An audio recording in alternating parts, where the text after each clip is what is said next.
Happy Monday, Nadia. Nice to see you. I hope everyone's had a really good weekend. It's been the weekend. That's always nice. And I hope everyone had a good start to the week. I keep forgetting if it's Monday or Thursday. Fortunately, I have Nadia here who reminds me that today is Monday.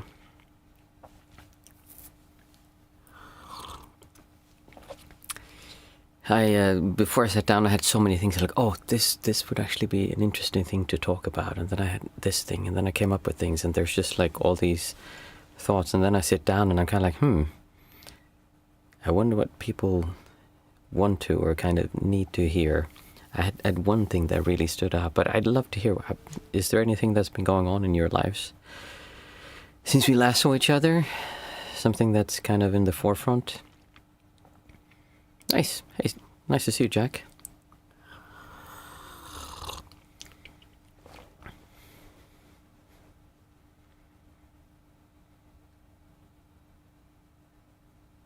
I think what really stood out to me has been this thing that we talk a lot about distortions, and we talk a lot about just enjoying life and just feeling good. I see Jack is saying nothing is real. Problems and achievements are a matter of perception. True, but they are real for you since you perceive them as problems. And if you were able to not perceive them like that, then you wouldn't have any problems. So whether that's ultimately true or not, that is how we experience reality.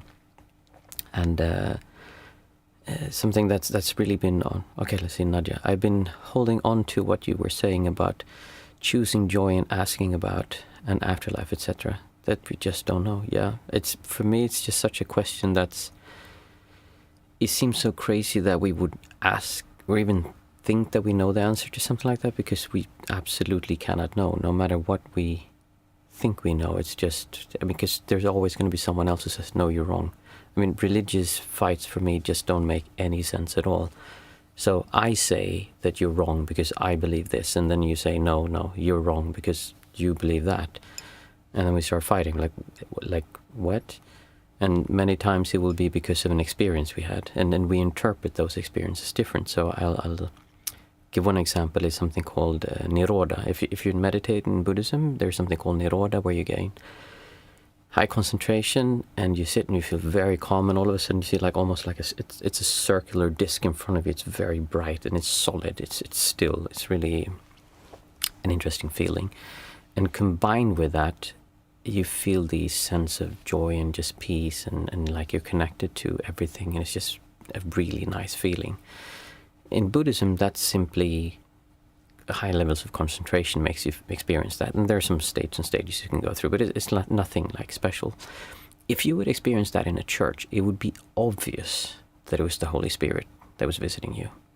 If you were experiencing that in a Hindu temple, then you'd have your own explanation of which god or goddess that was. Or if you were in a mosque, then it would be Allah or whoever it was that would come to you from there. So it's just our interpretations of our experience. And I prefer to simply not interpretate, but instead just to say what we're experiencing.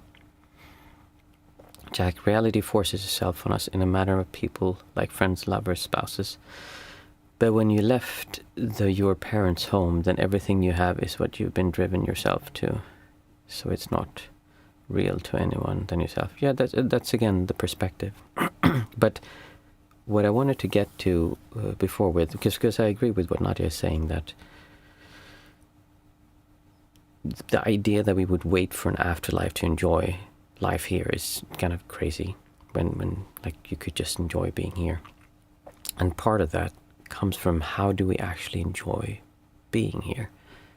Because it seems almost silly to say, of course I would choose to feel joy. Of course I would choose to feel happy if I could, but I can't because my life sucks, or this happened to me, or this is difficult. And then the problem for me explaining that is that I just do it intuitively, and it's difficult to explain to you how to view that. But something, I think it was yesterday that was really clear. I'd had a really, really bad night. I woke up at 1 o'clock, was up until 5, and then I fell asleep again. So I slept really poorly, and the whole day my body was just stressed out because I just got too little sleep. And I could see that I was forming this like anxiety, like just like anger or like irritation at everything. And what I do to handle that, to choose joy instead, is that the problem is that we see it like this. So this is me wanting to be happy, and all of you watching this want to feel good. I mean, otherwise you wouldn't do this meditation stuff, very likely. Or you have some way of believing that if you practice, you will feel better. But then there's this goddamn thing over here that just keeps making you feel bad. In other words, the distortion, this feeling, oh, I'm irritated, I'm tired, I don't want to have this. And you just fight that thing. So we create this like duality inside of us, like this is you or that want to feel good, and then you have this thing you don't like. I think Eckhart Tolle calls that the pain body.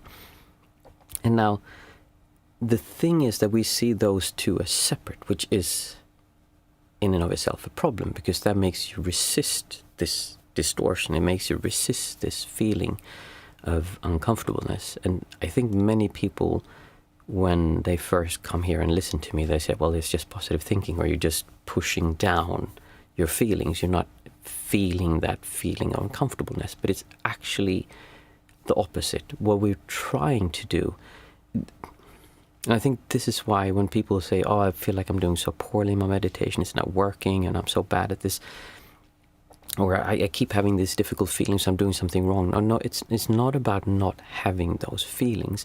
It's about being able to allow those feelings to come up and blossom and see that there's nothing there. In other words, the reason they persist, this distortion, this friction, this pressure, is because you are pushing against it. You want it to go away.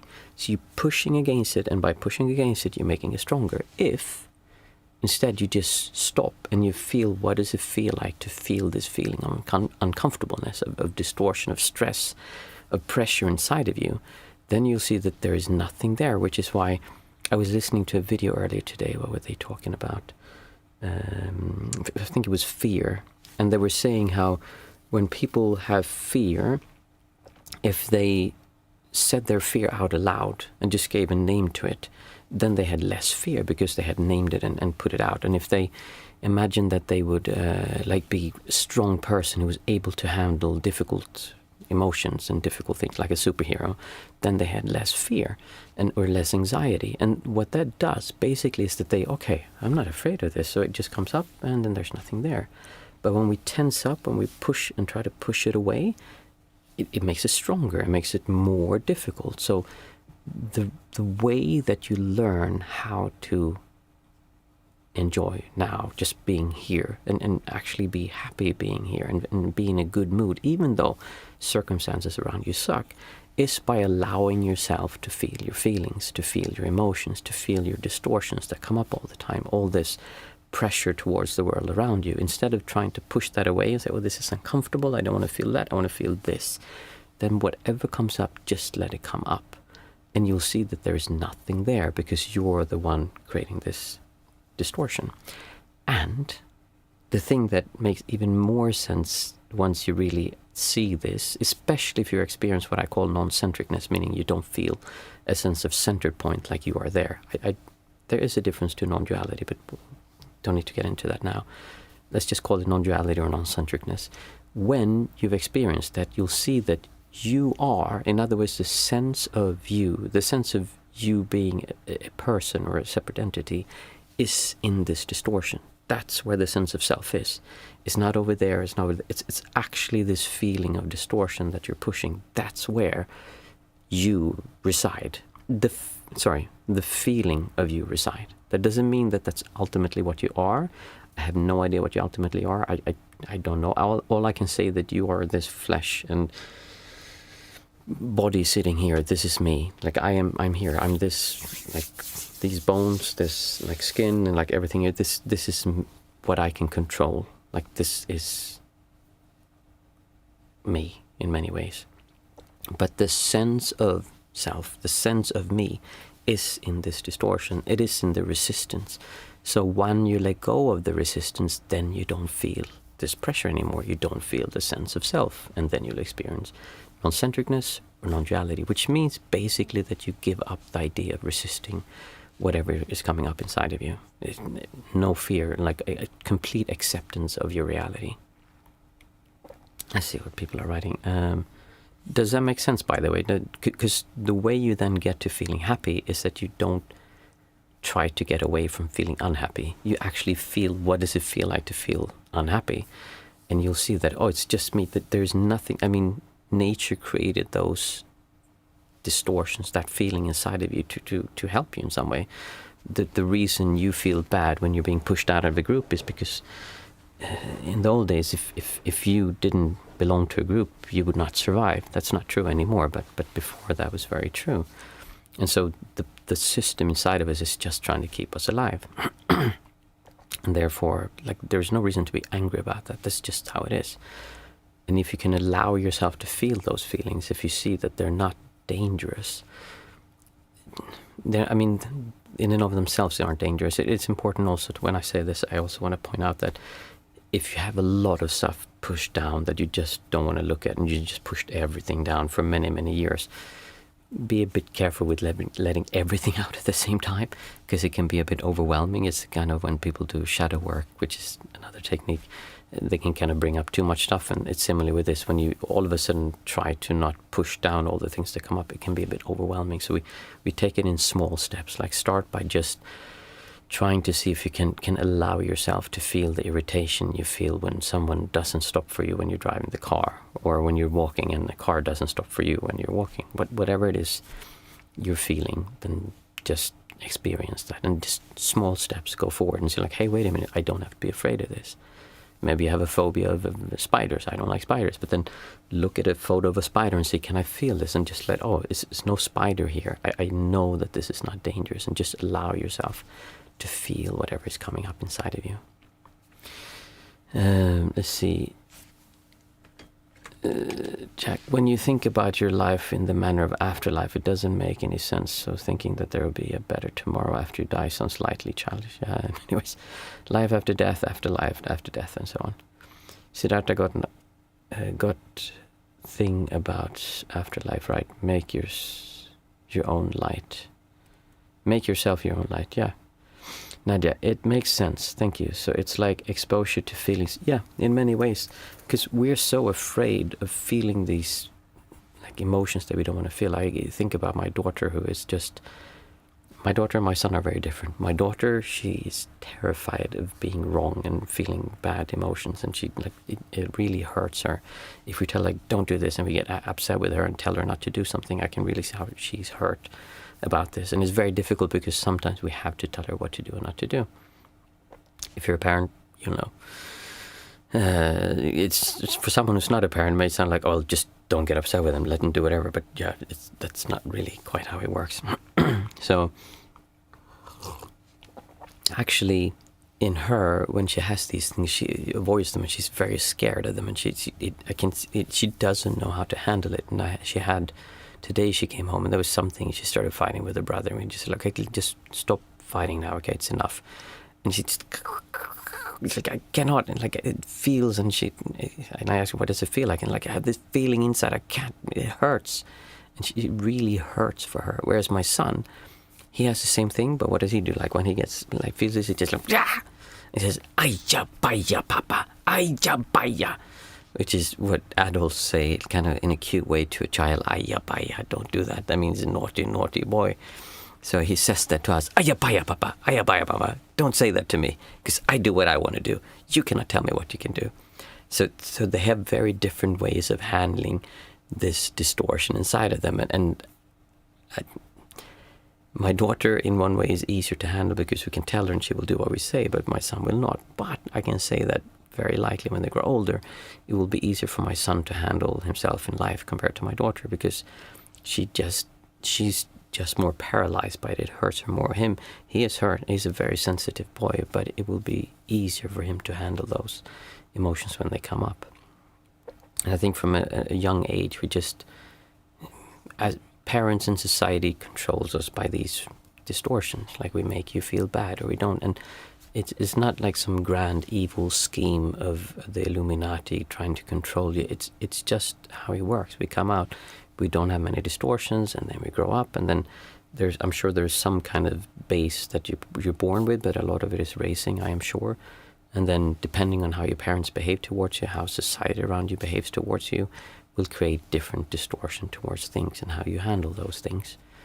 And then now you're here with us, and then we're trying to deconstruct those things instead, and trying to not feel bad about those things, to allow ourselves to feel what it actually feels. So we're basically regressing to becoming children in a way again, and experiencing emotions in the pure, naked way that a child does. Let's see. Mike from Mama, good evening. Hey, nice to see you, Nadia. My daughter is the same. I worry a lot that she will suffer depression. Yeah, I do too. I mean, not about your daughter.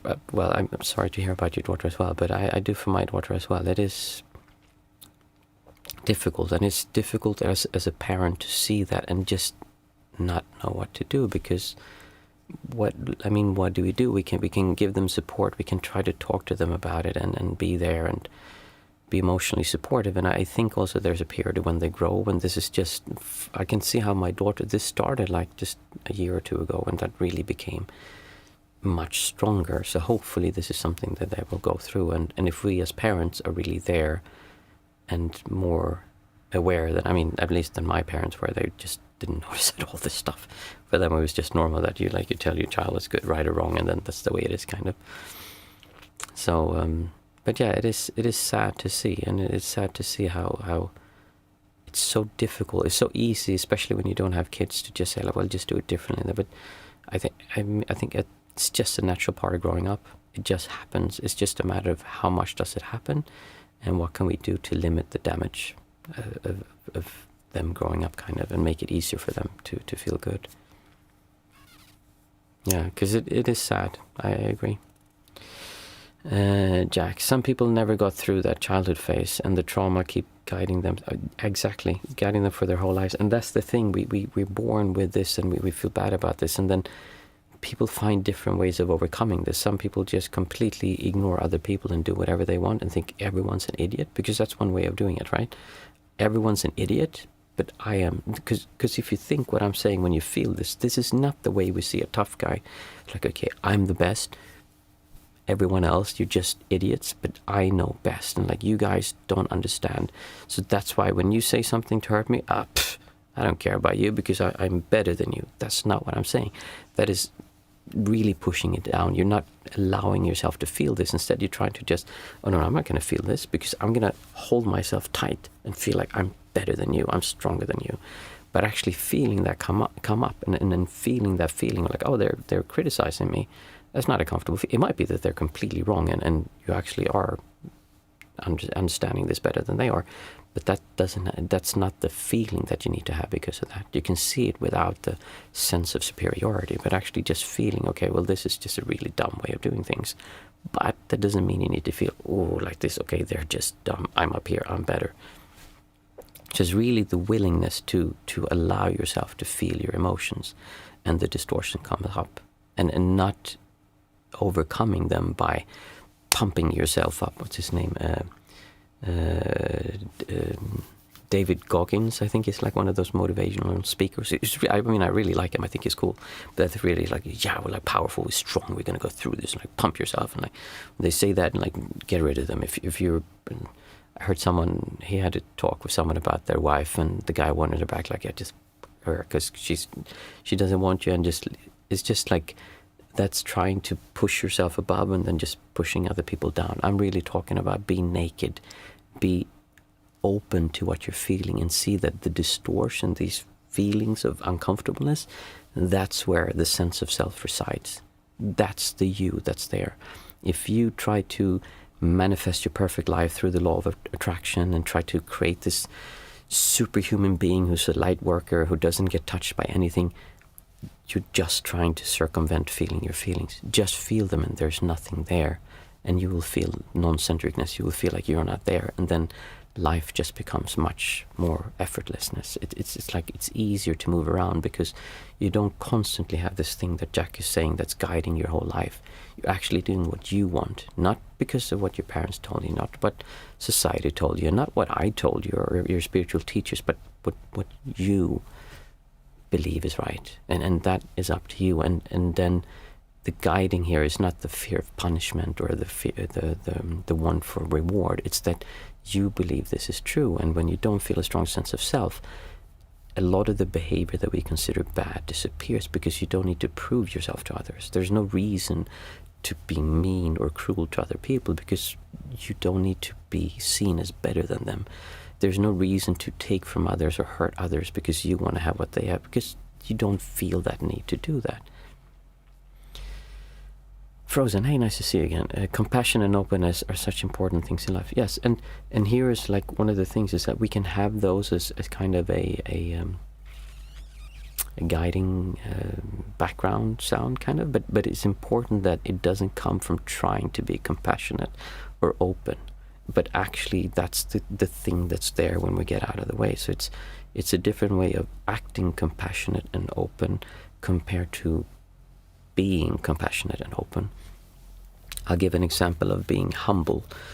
I think I made a video about this once. There was a nun at one center who she walked around. She's like, oh yes, I'm so humble. And she literally, like, I'm not kidding. She walked like this, and she's really like, oh yes, oh Bante, yes. And she was so meek, so humble, and like, don't take up any space, yes. And that creates a lot of sense of self because you're putting yourself underneath someone else. It's not that she's like, but the spiritual image of a holy person. Oh look, she's not holding herself better than anyone else. She's not seeing. But from the perspective of sense of self, it was very obvious when you'd meet her that she was putting herself underneath other people and creating like this feeling here of I'm less than other people.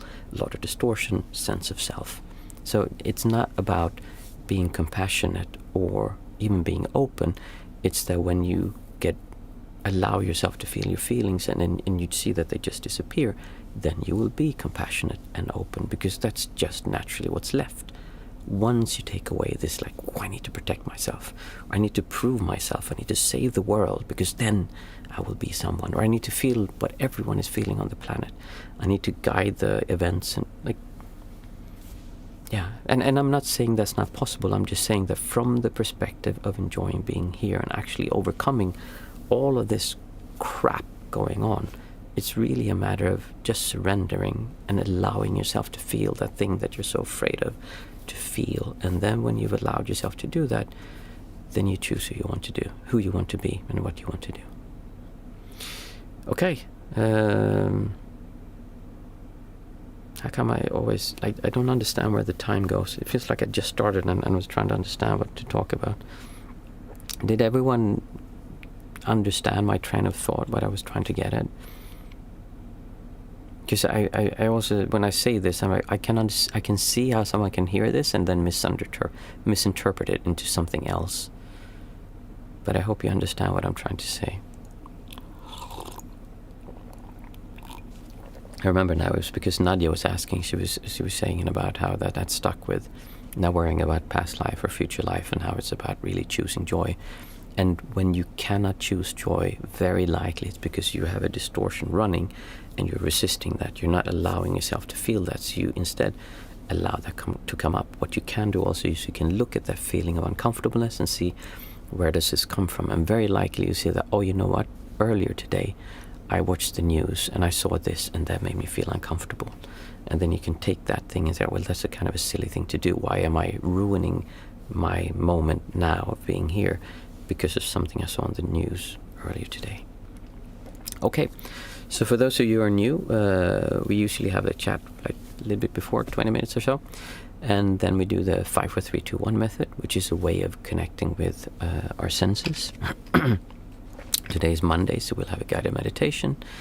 And then after that, we'll have a short question and answer if anyone has any questions. Let's see what Frozen is saying. Don't row the boat struggling and lamenting, not reaching the goal. Instead, it is the current that takes you without... Yeah, very much like that. See, there's so many implications to this. It's also a matter of trying to micromanage your life compared to just doing your best and letting it happen. When we try to micromanage our life and we try to like fight the current to make everything, oh, I want it like this, and you're struggling with life, you're trying to make it, it would be the equivalent of, we were talking about our children before, and would be the equivalent of wanting my child to grow up to be a happy, healthy adult and trying to control every little thing, trying to make sure she never gets hurt and that everything is perfect in her life, so that that's micromanaging, instead of trying to install good values and being there with her when she's sad, or being supportive when she cannot handle the things that are difficult, to the degree that I am able, because we are also humans. We cannot always be completely present, but micromanaging compared to doing your best and then letting it go is very much a part of this also. If you think about this, if you think about tension, stress, pressure, then it's kind of self-guiding what you need to do to enjoy being here, because you will see that a lot of the suffering or the anxiety that we get is because we're trying to control something. I feel stressed because my child doesn't want to go out the door when we need to leave to work. Like, the problem here is I am trying to get somewhere other than here, and they're not doing what I want to do. That doesn't mean I can just say like, okay, I'm not going to get anywhere because I'm just going to stay here and not go to work. But that means that the feeling, the pressure comes from needing to be over there when I'm here. Like, that's the pressure. And then when you see that, you can say, okay, well, I have choices here. Either I just take the child and I lift them without any clothes. They have their pajamas on. The teachers at work actually said that just bring them to school in their daycare in their pajamas. That's fine. We know how to handle it. So then just you pick them up in the pajamas, put them in the car, or you take off their clothes and you put on their clothes and you force them to do it. Or next time you try to be earlier. In other words, instead of being paralyzed, we can come up with solutions of things to do. And accepting, okay, I will be late. It might be that you're late. It might be that you have to call in sick. I mean, I have colleagues who have done that, especially when I'm thinking of her child, really. They had lots of issues. And then she said, I can't get her out. What am I supposed to do? And they couldn't do anything. So let's do the... don't want to make it too late, but let's do the 5, 4, 3, 2, 1 method. And what we're trying to do with that is, the other part of enjoying being here is experiencing life through our senses of reality, not through the story of our reality. And the way we do that is through a method. One of the ways we practice to do that is through a method called the 5, 4, 3, 2, 1 method, where we name out aloud 5 things we can see, 4 things that we can touch, 3 things we can hear, 2 things that we can smell, and 1 thing that we can taste. And the whole idea is that we try to do that through the smallest nuances of what we're experiencing. In other words, I see this remote control for my heater, and I can say it's a remote, but instead I'm saying I look at the reflections, and I see the reflections, I see the glossiness of it, I can see the curvature, the texture. There's a different texture here than here. I can see this little spot. I can see these kind of bars here that are letters. So in other words, we become curious about our reality, the way we're actually experiencing it, because the way we tend to function is that remote, okay, that's all I need to function. I just need to see this is a remote and I know everything about that, or I think I know everything about it, that I need to in this situation. Whereas a child would hold this and they don't know what it is. They go, whoa, look at this. This is... wow, look at that. Oh my goodness. Whoa. And then they'll start pressing everything and certain things. In other words, for them, they haven't really created that sense of knowing what this is. And that doesn't mean that we're trying to become dumb. I still understand that this is a remote, but the feeling of me understanding, the feeling of me being superior to the child in that sense is gone. I still understand this better than my child does, but what I can take away is this feeling of this being something other than what it is, because for the child, this is just inputs. It's just lights, it's just textures, it's just reflections. That's all it is. I might have a really bad feeling towards this because it doesn't work, or it eats batteries, or maybe there was a problem when they installed it and I don't like the company, so I'll have a distortion towards it instead of just seeing it as exactly what it is. Reflections, lights, surfaces, curvatures. That's all it is without the story. So say these things out aloud as you see them around you. I see styrofoam. Same thing here. I look at the styrofoam, the curvature, the light, the texture. I see a keyboard. I see a lens for my camera. And I see a 0. And we're not trying to make anything happen. We're just looking at and becoming curious about it. Just really try to see it. And if you feel like we're trying to do this, that's the wrong direction. What we're trying for is this openness and lightness and just ease and seeing like, wow, this is nice. Because when you disappear and you're just observing, everything becomes fascinating. If you've ever seen a child, like a really fascinating thing is to see a child who lights up and looks at the leaves of a tree. They can just look like, wow, like this. It's so beautiful. It's just in and of itself, observing these leaves is beautiful when you don't have the sense of self judging it or making you have a relationship towards it. That's kind of what we're aiming towards. And that's why I keep saying that if you're able to observe just through your senses without the sense of self, reality is beautiful, even if your life story sucks. Hey Mats, nice to see you. So to see Geek Alley. Does anyone know if I can still be a Buddhist monk while taking medication for it? Wow, that threw me off a little bit. I don't see why that would be a problem. Depends on what tradition you're trying to join. Some traditions have that if you have medical problems, they don't allow it. But I'm sure that there are places you could go and become a Buddhist monk, even with epilepsy. So I'm going to continue. That was what we could see. Next, was take things that we can feel. So I can feel my hand running over my arm. I'm not actually touching my arm, but I can feel the heat radiating off my hand, and it's warm. I can also feel almost like a tingling feeling. And I think there's a few hairs that are standing up, and I can feel them also. Just being curious about that and feel like, what does that feel like? Instead of just, oh, I know what it's like when I do this. We don't actually feel, like we don't normally feel what does this feel like. We just go, oh, I've done this a million times. I don't need to feel this. You brush up, you're together with your partner and you touch them like this. Like, oh, yeah, I don't need to feel this because I've felt that 1,000 times. But when you're newly in love, then you're like, whoa, oh my goodness, she's touching me or he's touching me. It's amazing. What does that feel like? Because it's this sense of freshness, of newness, like you haven't decided what this is going to feel like yet. You're actually allowing yourself to experience this reality, which comes back to what I was saying about experiencing your feelings and your distortions. We need to allow ourselves to experience life and not be afraid of it, because it's not dangerous to feel these things.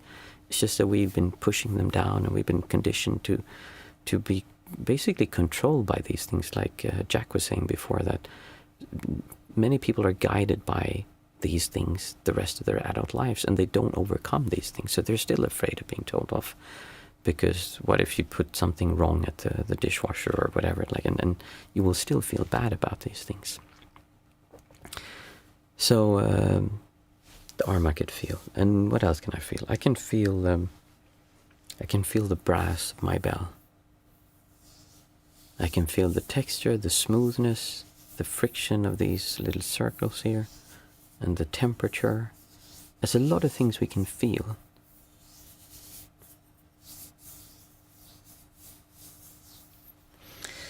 I can feel an itching right here. I guess itching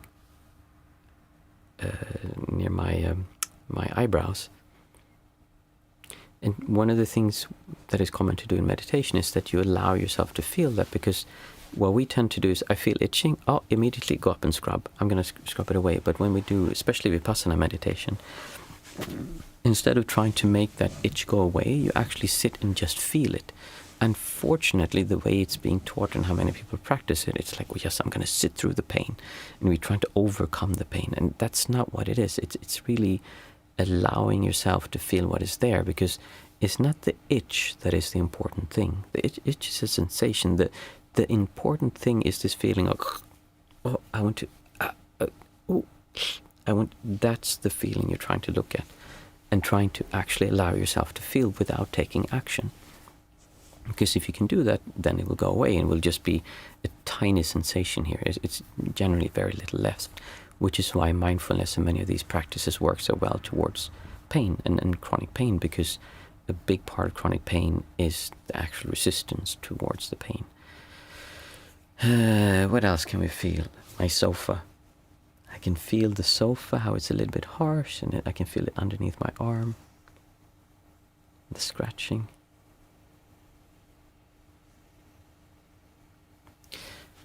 Those 4 things that I could feel. Next we take 3 things that we can hear. So, same thing here, we listen for nuances within what we hear. Maybe not always the first obvious thing, but really listen to see what comes up for you. I can hear some kind of cracking up in my heater.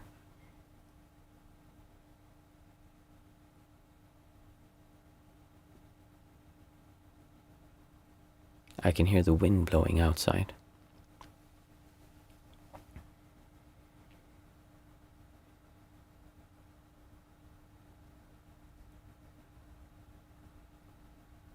I can hear rubber on wet asphalt.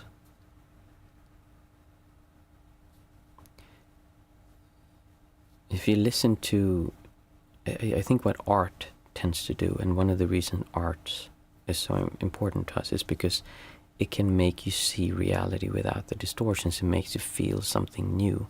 So when you look at a beautiful painting, you go, wow. It makes you see that thing without the, oh, I know what this is. Which is why when you look at it the first time, it makes you go, wow, this is incredible. And you're just so appreciative of that painting.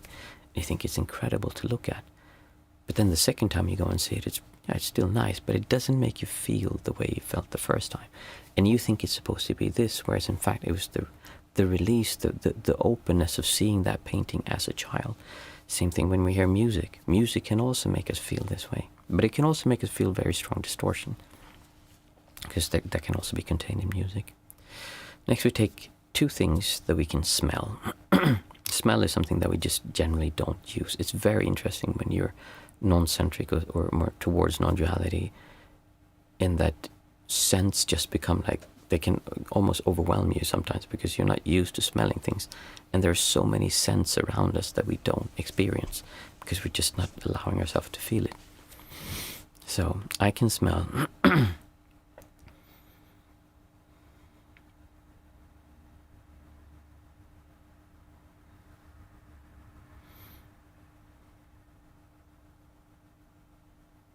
I smell chewing gum, like strawberry.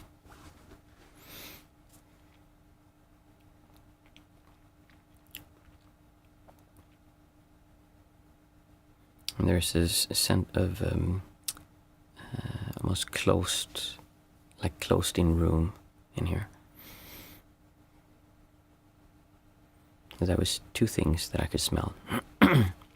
Next, we take 1 thing that we can taste.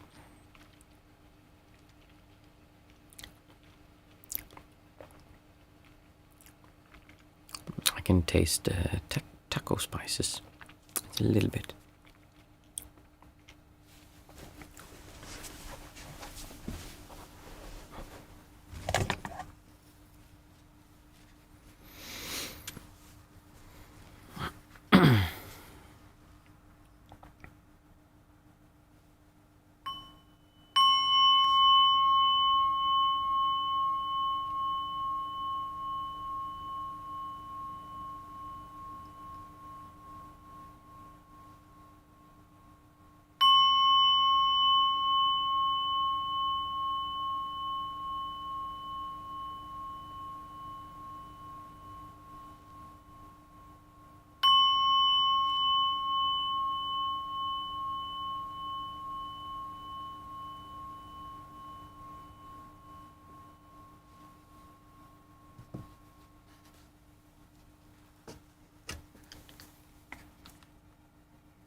I want you to start moving your awareness to your breath. Just start paying attention to what it feels like to breathe in and breathe out, and what sensations that causes inside of you. It's not necessary to feel every tiny nuance and detail of that breath, and ultimately, when you're sitting and really becoming calm, it will be more an awareness of breath happening than actually feeling the chest contracting and expanding. Now, when we sit down and try to do something like this, it's very easy to be judgmental of your abilities to focus on your breath. It's very easy to say, oh, I cannot do this, or I'm terrible. And it might be that for you, focusing on the breath is something that's difficult to do. Then by all means, you can focus on the lights on the back of your eyelids. You can focus on the sound that you can always hear in your ears. Or there's multiple ways of meditating. But no matter what object you choose as your object of meditation, there will always be this feeling of, oh, this is not really working, or it should be different than it is. My mind should be quiet. I shouldn't have all these thoughts. I should be better. I'm sure that the other people who are sitting here, they don't have these issues. For them, their mind is quiet. Their meditation is more blissful than mine. And if you think about what we just discussed before about this pressure, this avoidance of feeling, what does it feel like? You'll see that that fear, that worry, it's just a feeling. And you are that feeling. That's where the sense of self resides.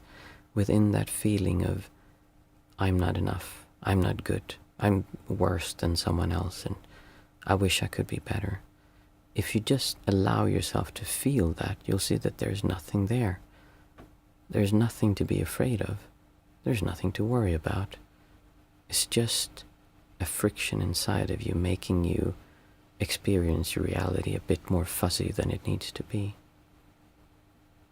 So as you're sitting down and moving your awareness to your breath, remember to be kind to yourself, to be accepting, to be allowing of whatever is going on inside of you. There are cycles and patterns that we don't understand, so sometimes when you sit down, it will be very easy to sit and your mind will be still. Other times you sit down and the mind is running around like crazy, and the mere feeling of observing your breath is so nauseating that you might want to vomit.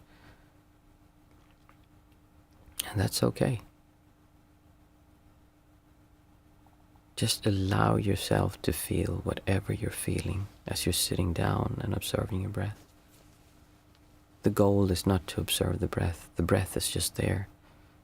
It's there as an anchor to make it easy for you to allow yourself to feel what you're feeling. And as you allow yourself to feel that, you then turn towards joy. Turn towards happiness and appreciation for being here. Allowing yourself to be in a good mood even though your life story sucks right now. Even though you had a really bad time before you sat down. Even though you have a really difficult meeting tomorrow. And even though you're worrying about your child, your mother, your brother, your father, or your neighbor, or whoever it is that you're worrying about. Just allow yourself to feel your emotions and your feelings, and whatever distortion comes up. And as it passes through you, just lean into enjoying being here. There's no reason to wait until tomorrow to enjoy being here.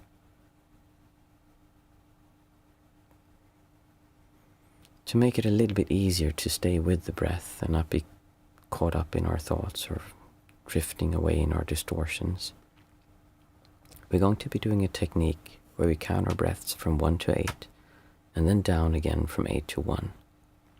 And I will do this with you once, and then you can continue doing it by yourself. So breathing in and out. 1. In and out. 2. In and out. 3. In and out. 4, in and out. 5, in and out. 6, in and out. 7, in and out. 8, in and out. 7, in and out. 6, in and out. 5, in and out. 4, in and out. 3, in and out. 2, in and out. 1. Now keep on counting your breath from 1 to 8 and then down again from 8 to 1 as you breathe in and out. 1. Breathe in and out.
reason we meditate is not to avoid having thoughts or to stop your thoughts. That is simply not possible in the long run. There will always be thoughts coming back into your mind. We're also not meditating to escape from whatever your life is like. However you are experiencing your world is how you're experiencing it. Instead, we meditate to learn how to enjoy your experience, whatever that may be. Right now, as you're sitting here, it might be comfortable, it might be peaceful, it might be calm. But it could also be anxiety, worry, fear. Maybe there's a feeling of failure, or that you should be experiencing something different than what you are experiencing. If you feel something along those lines, then see what happens if you don't resist that feeling inside of you. The feeling, oh, I should be doing better, my mind should be still. What does that actually feel like? What is there? Use your breath as an anchor to not drift too away in it, but actually just observe it. And you'll see that there is nothing there. It's just a distortion between the idea of how you want to perceive reality and how you're actually perceiving reality. If you allow yourself to feel what it is you feel and don't resist it, that's where you'll find peace. That's where you'll find stillness. And that's where you'll find joy and happiness.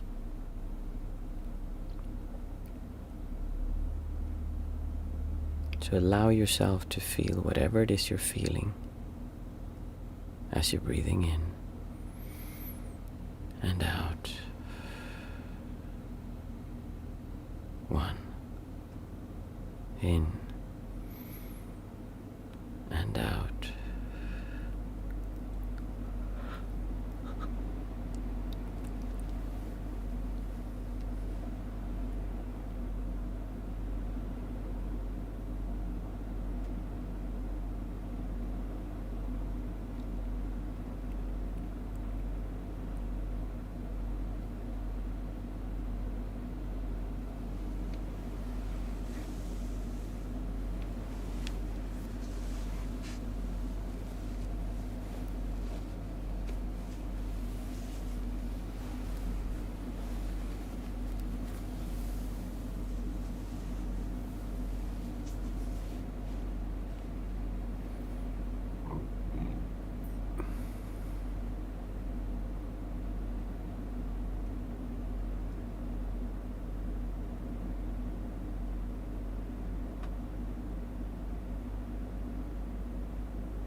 There is nothing you need to understand.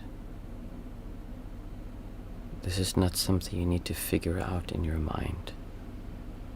Reading texts, believing that you need to understand some hidden message, or to learn to quote scripture, or what I say, it doesn't matter. It's just an excuse to not feel what you're feeling inside. To not be bare and naked towards what's going on inside of you. It takes courage to be open towards yourself, to allow yourself to be you, not being controlled by your society or the world around you, but actually being you. So in these last few minutes, see if you can really feel what you are feeling and be okay with what it is that is happening inside of you. And maybe, as you do that, you'll find that you'll feel joy, not because you're focusing on joy or even trying to feel joy, but because that's what's there when you get out of the way.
Feel free to continue sitting if you want to, or open your eyes and look around and see what does the world look like after you've been sitting. What does the world feel like after you've been sitting? Does it feel different? When you listen to the world around you, does it sound different from before? Can you smell it? And can you taste it?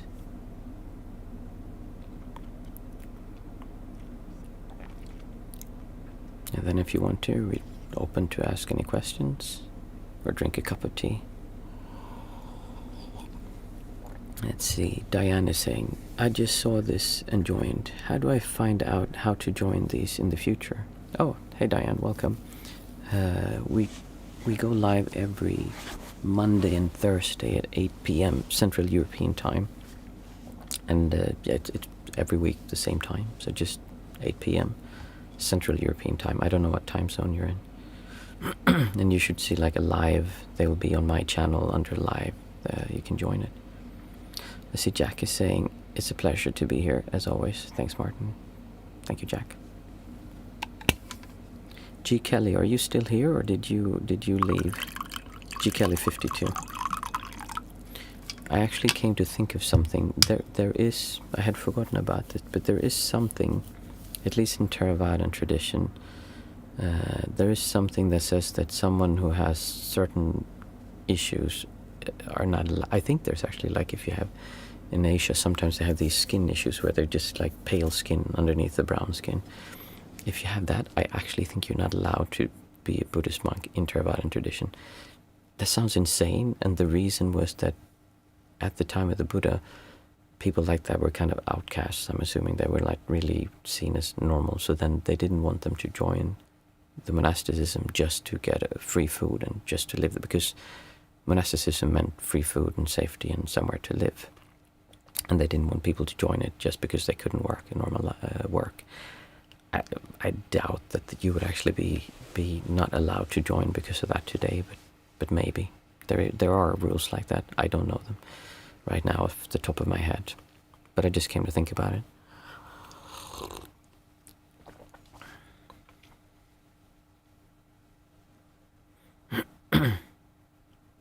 Did anyone have anything come up while you were sitting that you were thinking about?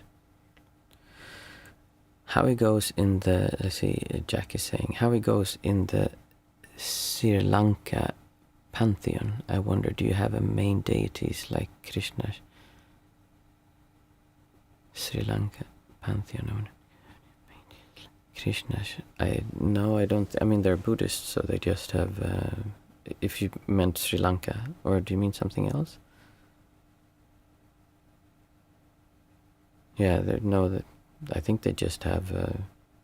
I mean, Buddhism, because they're Buddhist, and then it's interesting because if you go to a Buddhist temple in Sri Lanka, they'll have around the Bodhi tree, which is said to be the tree where the Buddha was enlightened. There will be usually like 3 or 4 faces, like little shrines around it, and on one in the front there will be the Buddha and he's meditating, and then on the side it will be Mother Mary or Jesus. And on the other side there will be Krishna, and on the back they'll have Thor. I don't know, like they'll just have different deities around it. And I asked someone, and they kind of said, well, you never know, like, who's true. And it, like, especially since Buddhism doesn't say that only believe in the Buddha and no one else. It's kind of like, why take the chance? I may as well believe in these other things as well and just worship them, just in case, you know, for safety's sake. So they have, they have that around. Let's see, Diane, are these available on the channel after the live version? Yeah, absolutely, Diane. You can go in, and again, it's under the channel and under live. You can see like every single live session that's been, and I rarely miss them. For that, I started doing these, I think in March last year, something like that. I can't even remember. And yeah, I don't think I missed more than a handful. So you can go back and listen to all of them, and there's usually interesting conversations before and after. Let's see, Mats is saying, I feel miserable and content at the same time. Kind of weird. That's an interesting feeling, Mats. Is that, because that's, I can kind of relate to that. There's a feeling of stability, and then you have the miserableness kind of running on the side. And if you feel that feeling of miserableness, and miserable is kind of a strong word, but if you actually sit, I'm talking to you much now, and anyone else feeling this, if you actually close your eyes and you breathe and you just feel, what does it feel like to feel miserable? What does that sensation feel inside of you? And really allow yourself to feel that. And you can use your breath as kind of an anchor to make sure you don't get too caught up in it. It can be difficult sometimes to separate the thought from the feeling or the distortion. In other words, we tend to believe our thoughts and they're so important. But if you look at it, thought is not a problem. The problem is this feeling that comes from the thought, this distortion, this friction that we then call miserable. So if you allow yourself to feel miserable and just let that come up without resisting it, there will be a point when you do that, when it just kind of loosens up and you go, oh, wait a minute, I'm just tricking myself because I'm not feeling bad now. And I remember when I started doing this, I thought that I was cheating, like, I'm just not feeling bad now, so I haven't worked through anything. I should go through it, I should feel really pain, I should like wallow in it and really feel all of this miserableness. Whereas when I really let go and relaxed and let it come up, it just disappeared. So if you try to do that much, what does that feel like and what happens? Frozen, I felt like I don't deserve joy because I prefer to suffer and am too practiced in choosing suffering. That's a really interesting point. And I've had this myself.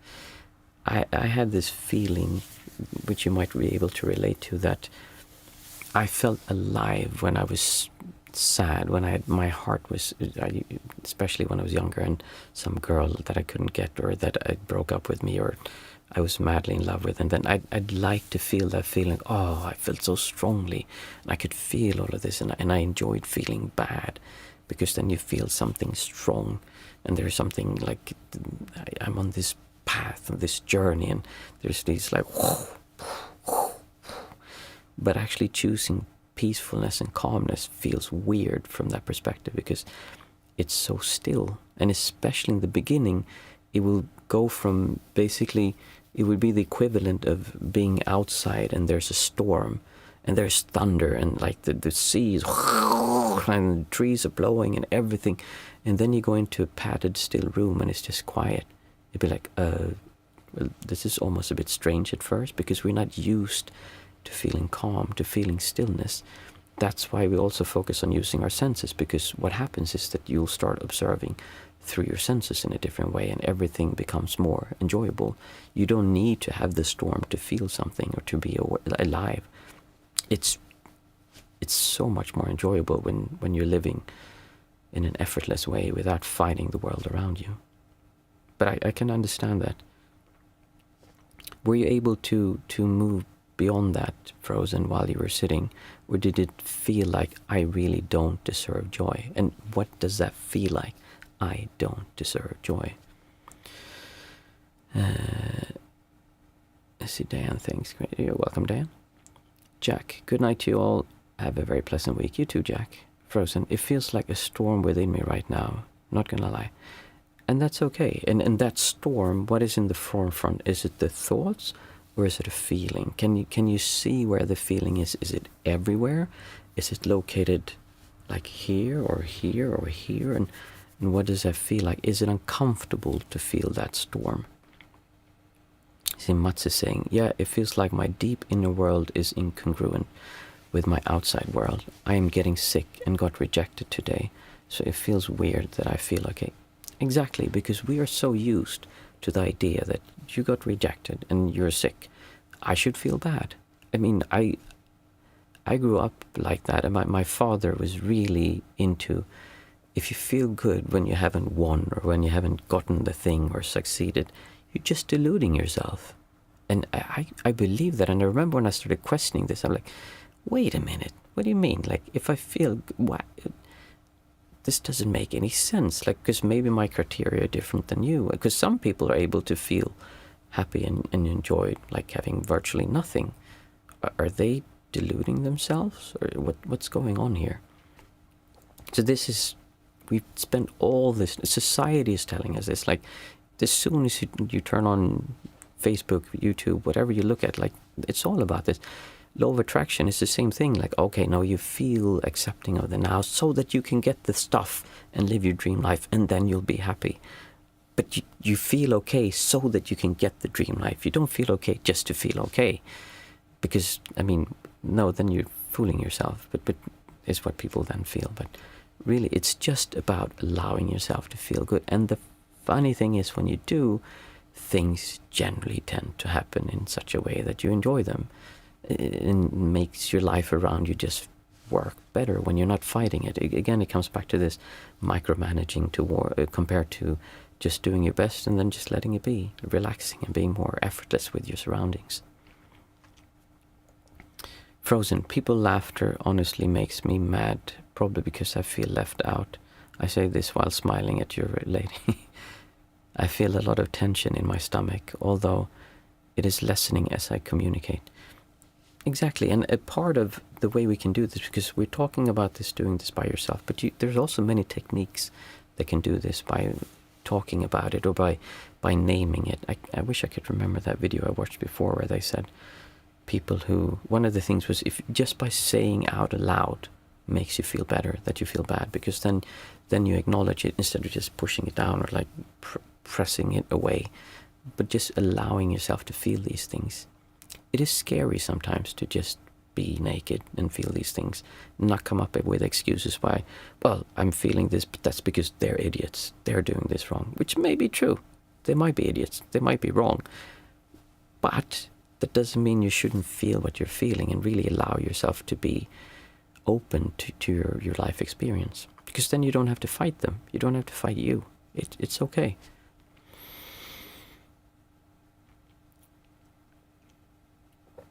I find this fascinating and really interesting, and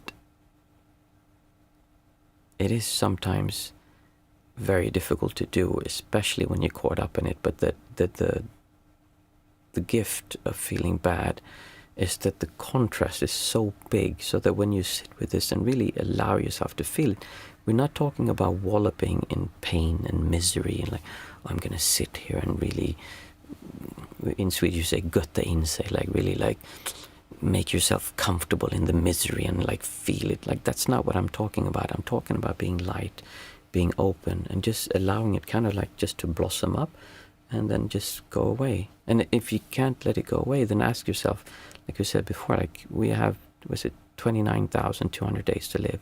That's all you have. Right now you're wasting one of those days feeling miserable because of, and then you can look back, well, earlier today someone laughed at me. How does that make sense? How does it make sense that someone laughed at you and you're going to waste one day of your life? You're never going to get that back. This is the only time you have. If you're ever going to choose to feel happy in the future, it's going to be now. It will just be another now in the future, but it will be right here, right now. So why wait? Why not just do it right now? Thanks for the sitting. Have a good night, everyone, says Mats. And yes, I agree. It's getting late. Thank you, everyone, for coming and joining. And I hope I'll see you again, Diane, and that you can find the little section in the channel. As always, I really enjoy it. It makes me feel, I think that's part of the thing that I get, is that I get to talk about things, and I have things on my mind as well. And by expressing them, they kind of lose their friction for me and their tension, and it helps helping others. There is a point, though, to also work on yourself before you go out and save the world, and I'm definitely not trying to save the world. But really, if you feel good, very likely you will help in saving the world. Mindful Mama, are you not denying all parts of living when you rethink? Are you not denying all parts of living when you rethink? What do you mean? I don't understand the statement. From feeling bad to I can choose to feel good. I still don't understand the problem. Or maybe that's because I just don't get the problem. Some parts of living. You mean some parts of living you're supposed to feel bad? Is that what you're saying? Or some parts of living you're supposed to feel a certain way? It all comes back to the same thing. Like as long as you have a sense of self, no problem. As long as you have a sense of self, there's something you need to defend, and that you need to happen a certain way. If we think about, let's say, death. If someone that is near us, we will feel pain, and there will be a lot of difficult sensations because of that. But if someone dies on the other side of the planet, I mean, there's constantly people. Someone died just now. Right this moment, someone is dying. We just, I don't even know how many people live on the planet, and is it like 8 billion or something? There's someone dying right now, yet we feel okay. Well, you do feel bad in life sometimes. Yes, we do. And it's what I'm saying. We're not trying to push that down. We're trying to allow ourselves to feel bad and see that there's nothing there. Because the sense of self is in that distortion, this feeling coming up. And when you allow that to come up, it just disappears. And then you can observe the world through your senses again without that feeling of pressure. And what I was saying before about dying is that as long as you have a sense of self that you're identifying with, then it's bad that these people die. But when those people die, it might be good, because you take a party and you think, they're bad, we're good, so they can go, but we cannot. It's just because you identify with them and not with them. But if you identify with everyone, then you're going to feel bad when everyone dies. But if you don't identify with anything and you just experience whatever's happening around you, then there really isn't anything that has to feel a certain way. Now, there's a difference between what this would be like if you actually were able to finish it, if that is possible. I don't know, because I haven't done it. But it makes sense that you would be able to do it, and meaning that if you then feel bad because someone passes away, I'm using quite extreme circumstances, don't feel bad about feeling bad. That's like the worst you can do. It might take years for you to suffer and feel bad about this. When my father passed away, it really hit me hard. It took me a long time to get over him passing away and never being able to talk to him, never being able to hear his voice, and just seeing him and hugging him and being near him, and being able to call him and ask for things like, how does this work, or what about that, or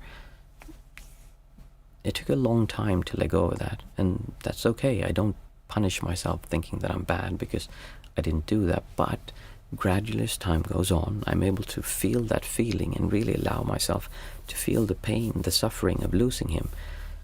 And then it goes away. So today I have very little suffering from my dad having passed away. It can come up sometimes, things that come up, but I've let that come up fully, so there's not much left to come up, if that makes sense. So when you choose to think, you say, why would I feel bad? Okay, then it's not just bypass. No, absolutely not. I misunderstood. I thought you meant to just shape your thoughts. No, that's what I'm saying. Like, we choose joy, but we don't do it by pushing down what we're feeling. We're allowing that to come up.